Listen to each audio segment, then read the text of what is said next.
नाम दोनों ने कमाया।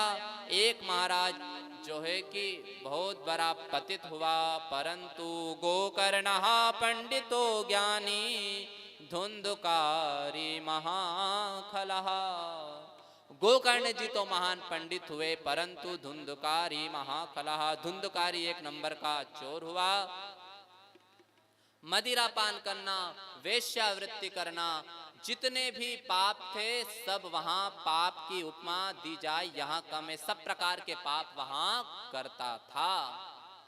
अब एक दिन की बात है, महाराज धुंधकारी ने माता पिता से कहा कि देखो जितना भी घर में धन है निकाल दो, नहीं तो टंगड़ी तोड़ दूंगा। तब महाराज आत्मदेव जी बड़े दुखी हुए, दुखी होकर के रुदन कर रहे थे। तब गोकर्ण जी ने रोने की आवाज सुनी। गोकर्ण जी ने कहा कि पिताजी आपको क्या हुआ, आप क्यों रो रहे हैं? तब आत्मदेव ने कहा कि बेटा मैं मेरे पुत्र के व्यवहार से रो रहा हूं। जिस तरह मैं पहले था अभी मैं पुनः उसी वृत्ति में आ गया हूं। मैं पहले भी रो रहा था कि मुझे कोई संतान नहीं थी, और मैं आज भी रो रहा हूं कि देखो मुझे कैसी दुष्ट प्रवृत्ति की संतान हुई है। इसलिए बंधुओं, यदि पुत्रा कुपुत्रा स्यात् व्यर्थो ही धन संचयः, यदि पुत्रा सुपुत्रा स्यात् व्यर्थो ही धन संचयः। यदि पुत्र कुपुत्र है तो भी चाहिए कि धन अर्जन करके नहीं रखना चाहिए, क्योंकि कुपुत्र निकला महाराज तो धुंधकारी जैसा हो गया तो देख लो आप पूरी संपत्ति मिटा देगा। और यदि पुत्र सुपुत्रा स्यात् व्यर्थो ही धन संचयः, यदि पुत्र सुपुत्र है तो भी धन अर्जन करके नहीं रखना चाहिए। क्यों? क्योंकि उसमें काबिलियत रहेगी, माता पिता के अच्छे संस्कार रहेंगे तो वो निश्चित ही धन तो कमा ही लेगा। इसलिए संस्कार दीजिए संतानों में।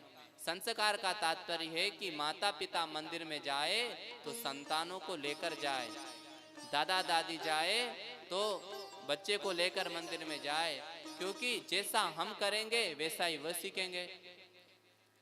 इतनी बात बताई। तब गोकर्ण जी कह रहे हैं कि पिताजी कोई तन दुखी कोई मन दुखी, कोई धन बिन रहत उदास, थोड़े थोड़े सभी दुखी सुखी राम के दास। गोकर्ण जी कह रहे पिताजी संसार में कौन सुखी कौन है? कोई तन से दुखी है, कोई धन से है, कोई मन से है, कोई भी सुखी नहीं है। क्योंकि यह संसार एक खिलौने की भांति है, इस संसार में कोई भी सुख नहीं है। इसलिए पिताजी असारः खलु संसारो दुख रूपी विमोहकः, सुतः कस्य धनम कस्य स्नेहवान ज्वलते निशम। किसका पुत्र किसका धन यहाँ कोई किसी का नहीं है। खाली हाथ आए महाराज और खाली हाथ ही जाना है।